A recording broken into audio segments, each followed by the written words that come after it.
बात कर लेते हैं। क्वेश्चन नंबर 5, बताओ भाई what will be the answer, क्या आंसर होने वाला है। अभी रिसेंट अगर आप देखोगे लास्ट ईयर और last to last year surveying में भी, सॉरी सिविल इंजीनियरिंग में भी सर्वेइंग में जेनिथ का क्वेश्चन आ रहा है। ऑलरेडी वी हैव कवर्ड, तो वैसी से रिलेटेड एक क्वेश्चन आया हुआ, ये भी आपका 1 मार्क का प्रॉब्लम है।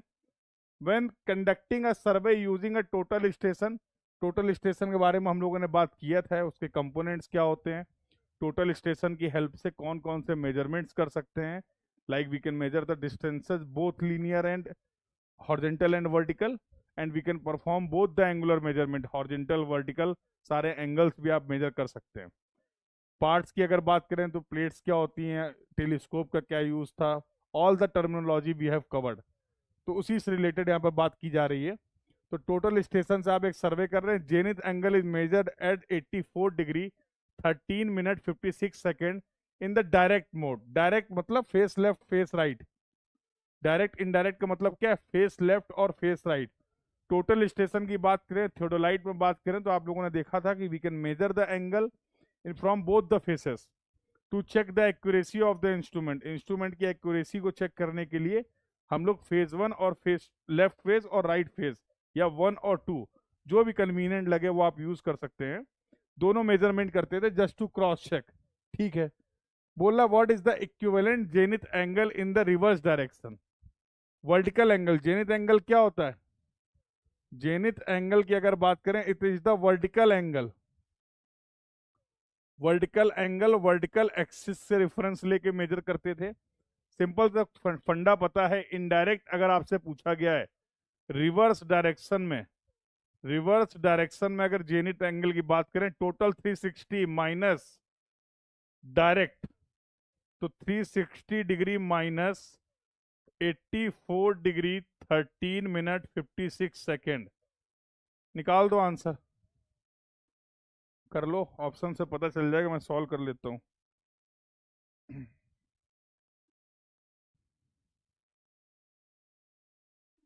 275 46 4, 275 डिग्री 46 मिनट और 04 सेकेंड, कोई ना कोई ऑप्शन होगा, है। Correct answer for this question will be C. ठीक है, correct answer for this question will be C. Clear है भाई सभी को। Again this was very simple question, सभी लोग इसका आंसर कर सकते हैं। आगे बात कर लेते हैं। क्या पूछ रहे हो सर, अभी तक मैंने transportation, geotech, surveying, environmental, hydrology और ओसीएफ करा है, इनके अलावा और क्या करना चाहिए, इन्हीं को रिवाइज करने में प्रॉब्लम हो रही है। मैथमेटिक्स और एप्टीट्यूड कर लिया है ना, मैथमेटिक्स और एप्टीट्यूड कर लिया है। तो अगर सिलेबस के अकॉर्डिंग बात करें तो 28, 38, 46, 56, 60, 73, 76, 80, लगभग 78 टू 80 मार्क्स का आपने जो मेंशन किया चैट बॉक्स में, as per the GATE syllabus and weightage, ये कंटेंट आपने पढ़ रखा, 75 टू 80 मान सकते हो। तो इस पे मेरा सजेशन ये होगा, you are in third year और फोर्थ ईयर और pass out,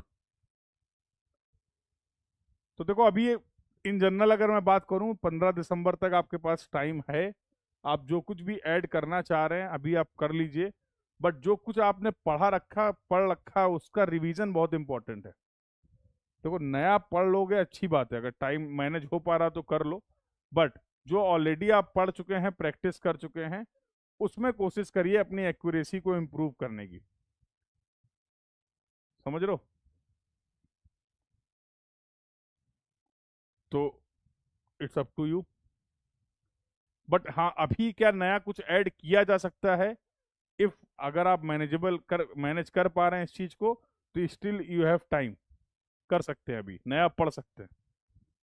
but do not compromise with your revision part, revision part में कॉम्प्रोमाइज नहीं करना, जो पढ़ रखा है उसमें गलत नहीं करना, उसको स्ट्रांग करते रहना है, इंप्रूव करते रहना है। क्लियर है?